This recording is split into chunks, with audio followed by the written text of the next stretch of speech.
사랑하는 성도 여러분, 안녕하십니까? 오늘은 6월 6일 현충일입니다. 나라를 위해서 돌아가신 많은 분들을 생각하면서 오늘 하루를 보내는 것도 아주 의미 있는 하루가 될 것입니다. 저는 담임 목사가 되고 나서 빨간 날이 별로 의미가 없어졌습니다. 빨간 날이든 아니든 내게 주어진 일들을 해야 한다라고 하는 생각이 많고, 또 그 일들을 하는 것이 때로는 피곤하고 힘들 때도 있지만 가치 있다 느껴져서인지 그래도 참 감사하게 하루하루를 보내고 있습니다. 더군다나 많은 성도님들이 얼마나 서로 사랑하고 또 섬겨주시고 또 함께하는지, 서로를 귀하게 여기는 마음 때문에 사역하는 것이 기쁘고 즐겁습니다. 여러분, 이와 같이 우리가 때로는 하는 일들이 힘들고 어려울 때가 있지만 그 일을 함에 있어서 어떤 의미가 있을 때 우리는 더 기쁘게 그 어려움도 감당할 수 있게 되는 것이죠. 오늘 말씀으로 시작하는 축복의 하루가 그러한 내용입니다. 베드로전서의 말씀으로 함께 시작하겠습니다.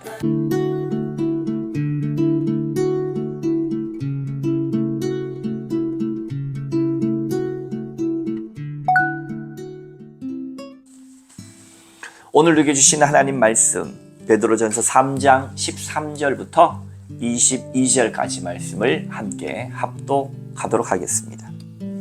또 너희가 열심으로 선을 행하면 누가 너희를 헤아리요? 그러나 의를 위하여 고난을 받으면 복이 있는 자니 그들이 두려워하는 것을 두려워하지 말며 근심하지 말고 너희 마음에 그리스도를 주로 삼고 거룩하게 하고 너희 속에 있는 소망에 관한 이유를 묻는 자에게는 대답할 것을 항상 준비하되 온유와 두려움으로 하고 선한 양심을 가지라. 이는 그리스도 안에 있는 너희의 선행을 욕하는 자들로 그 비방하는 일에 부끄러움을 당하게 하려 함이라. 선을 행함으로 고난을 받는 것이 하나님의 뜻일진데 악을 행함으로 고난받는 것보다 나으니라. 그리스도께서도 단번에 죄를 위하여 죽으사 의인으로서 불의한 자를 대신하셨으니 이는 우리를 하나님 앞으로 인도하려 하시며 육체로는 죽임을 당하시고 영으로는 살리심을 받으셨으니 그가 또한 영으로 가서 옥에 있는 영들에게 선포하시니라. 그들은 전에 노아의 날 방주를 준비할 동안 하나님이 오래 참고 기다리실 때에 복종하지 아니하던 자들이라. 방주에서 물로 말미암아 구원을 얻는 자가 몇 명뿐이니 겨우 8명이라. 물은 예수 그리스도께서 부활하심으로 말미암아 이제 너희를 구원하는 편이 곧 세례라. 이는 육체에 더러운 것을 제하려 버림이 아니요 하나님을 향한 선한 양심의 강군이라. 그는 하늘에 오르사 하나님 우편에 계시니 천사들과 권세들과 능력들이 그에게 복종하느니라. 아멘. 오늘 베드로전서의 말씀은 시대적 배경인 AD 64년 말할 수 없는 박해를 당하는 그때 그리스도인으로서 이 세상을 어떻게 살아갈 것인가에 대한 문제에 대한 대답이다 라고 할 수가 있겠습니다. 사랑하는 성도 여러분, 우리도 오늘날 세상을 살아가면서 그리스도인으로 살아가는 것이 쉽지 않습니다. 세상 속의 그리스도인, 거룩한 나그네의 삶을 어떻게 살 수 있겠는가? 어려움 중에도, 박해 중에도 어떻게 우리의 믿음을 지켜갈 수 있겠는가? 바로 오늘 14절 말씀을 다시 한번 봉독하겠습니다. 그러나 의를 위하여 고난을 받으면 복이 있는 자니 그들이 두려워하는 것을 두려워하지 말면 근심하지 말고 라고 했습니다. 의를 위하여 고난 받으면 이라고 하죠. 사랑하는 성도 여러분, 어떠한 일이든지 박해를 받고 고난을 받으면 위축되기 마련입니다. 그러나 이 신앙과 참 진리의 일은 고난받고 박해받는다고 사그라들지 않습니다. 들풀처럼 번져갑니다. 이것은 제가 생각했을 때 참 경이로운 일입니다. 아니, 경이로움을 떠나서 신비로운 일입니다. 의를 위하여 고난을 받으면 복 있는 자니. 여러분, 어떻게 고난이 복이 될 수가 있겠습니까? 마태복음 5장 10절의 말씀처럼 의리 위에 박해받으면 너희가 하나님의 아들이라 일컬음을 받을 것이다. 그 고난에, 어려움에 참된 의미가 있다면 우리는 그 고난을 달게 받을 수 있다고 하는 사실입니다. 그러면서 우리 안에 있는 소망에 대해서 이야기하죠. 15절 말씀입니다. 너희 마음에 그리스도를 주로 삼아 거룩하게 하고 너희 속에 있는 소망에 관한 이유를 묻는 자에게는 대답할 것을 항상 준비하되 온유와 두려움으로 하고, 이렇게 이야기합니다. 고난받으면 너희가 복되다 하는 말과 더불어서 바로 소망에 대한 이야기로 넘어갑니다. 그렇습니다. 우리가 고난을 받더라도 거기에 대한 소망이 있다면, 그 고난을 감당할 만한 의미와 소망이 있다면 그것이 가능하다라는 겁니다. 사람들이 묻겠죠. 너 그렇게 힘들고 어려운데 왜 교회에 나가니? 쉬지도 못하는데, 이 휴일날 제대로 쉬지도 못하고 왜 교회에 나가니? 라고 한다면 그때 내 안에 어떤 소망이 있음을 대답할 준비를 하라는 것입니다. 그리고 온유와 하나님을 향한 그 두려움, 경외심을 가지고 그 대답을 준비하라고 하는 것입니다. 사랑하는 성도 여러분, 여러분의 신앙에는 의미가 있습니까? 여러분의 신앙의 생활, 교회에 나와서 함께 신앙생활 하는 것에는 하늘 소망을 가지고 있습니까?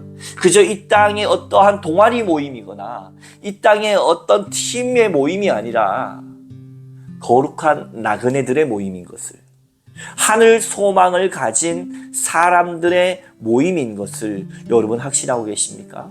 왜 우리는 고난받으면서도 예수를 믿습니까? 왜 우리는 때론 핍박받으면서도 마음이 어렵고 힘든 중에서도 예수 그리스도를 따라갑니까? 바로 그분이 우리의 참 소망이시고 구원되시기 때문임을 믿으시기 바랍니다. 우리 17절 말씀도 함께 봉독합니다. 선한 행함으로 고난받는 것이 하나님의 뜻일진데 악을 행함으로 고난받는 것보다 나으니라. 아멘. 같은 고난이지만 악을 행하면서 받는 고난이 아니라 우리는 뜻이 있고 의미가 있고 소망이 있는 어려움이기 때문에 바로 오늘의 말씀처럼 이것이 바로 하나님의 뜻이다라고 이야기합니다. 베드로도 곧 있으면 아마 순교를 앞두고 있습니다. 지금 현재 많은 초대 교회 그리스도인들도 원형 경기장에서 사자밥이 되어가고 있습니다. 그런 속에서도 이 고난이야말로 하나님의 뜻이다, 이렇게 이야기합니다. 여러분, 권정생 선생님의 우리들의 하나님이라고 하는 책을 보면 한 사이비 집단의 모습을 나타냅니다. 과거에 어느 날 10월 28일 예수께서 재림하신다라고 어떤 사이비 교주가 선포하면서 많은 사람들이 거기에 열광했으며 심지어 9시 뉴스까지도 대동되어서 그들을 방영했습니다. 실제로 10월 28일이 됐고 예수님의 재림이 일어났는가라고 취재가 됐지만 당연히 그들은 그 다음 날이 돼서 모두 그냥 뿔뿔이 흩어지고 말았습니다. 잘못된 신앙, 잘못된 사이비 진리를 통해서 참 사회적 물의를 일으킨 사건이기도 하지만 동화작가 권정생 선생님은 그 사건을 보면서 잘못된 신앙이긴 하지만 그들의 모습 일면 부러운 것이 있다라고 말했습니다. 놀라움을 가지고 제가 그 책을 보는데 이렇게 그분이 적었습니다. 그들은 비록 잘못된 신앙으로 믿었지만 그들은 정말로 예수님께서 재림하신다고 믿었다. 그것이 나는 부럽다라고 하는 겁니다. 오늘날 우리가 신앙생활을 하면서 정말로 예수 그리스도께서 도적같이 임하실 것이라는 신앙을 여러분 가지고 계십니까? 우리가 때론 이 땅 가운데 살아가면서 정말 죽음 이후에 있을 하늘나라에 대한 소망을 여러분 정말 가지고 있습니까? 그러나 우리에게는 참되신 예수 그리스도의 소망은 그들과 달리 참된 소망입니다. 오늘 우리가 전하는 이 복음 선한 양심을 따라서 행하는 예수 그리스도의 복음은 우리에게 전 인류적으로 사랑의 복음이요 참 진리의 말씀입니다. 잘못된 것을 향해서도 그들은 신앙을 가지고 잘못된 것을 향해서도 그들은 목숨을 버릴지언데 참된 것을 가지고도 우리가 믿지 않는다면 권정선 선생님의 말씀처럼 부러운 것 아닙니까? 여러분, 오늘 하루 살아가면서 여러분에게 참된 소망이 복음이 되어지고 있습니까? 오늘 하루를 살아가면서 참된 의미가 예수 그리스도가 되고 계십니까? 베드로전서는 우리에게 이야기합니다. 의를 위하여 고난받으면 복되다. 17절, 선을 행함으로 고난받는 것이 하나님의 뜻이다. 왜 그렇습니까? 오늘 22절 마지막 말씀 한 번 더 함께 봉독합니다. 그는 하늘에 오르사 하나님 우편에 계시니 천사들과 권세들과 능력들이 그에게 복종하느니라. 아멘. 오늘 당하는 이 고난은 장차 올 영광에 비하면 좋게 비교할 수 없다. 여러분, 세상 속에서 살아가는 그리스도인으로서 하나님 믿는 참된 의미와 참된 본질과 참된 소망이 여러분 가운데 충만히 회복되어서 그저 이 저 세상과 마찬가지로 흐물흐물한 인생이 아니라 정말로 내 안에 강직한 참 소망의 인생이 여러분 가운데 날마다 펼쳐지시기를 주님의 이름으로 축원합니다. 함께 기도하겠습니다. 하나님 아버지, 의를 위하여 핍박받는 것이 복되다. 그리고 마태복음에서는 하나님의 자녀다 말씀하셨습니다. 아버지, 또 오늘 베드로전서의 말씀과 같이 고난받는 것이 하나님의 뜻이다 이야기했습니다. 많은 고난에서도 어려움에서도 사그라들지 아니하고 오히려 들풀처럼 번져갔던 참 하나님의 말씀과 복음, 저 하늘나라의 소망이 오늘 이 시간 우리에게도 충만히 임할 수 있도록 인도하여 주옵소서. 감사하며 예수님 이름으로 간절히 기도하옵나이다. 아멘.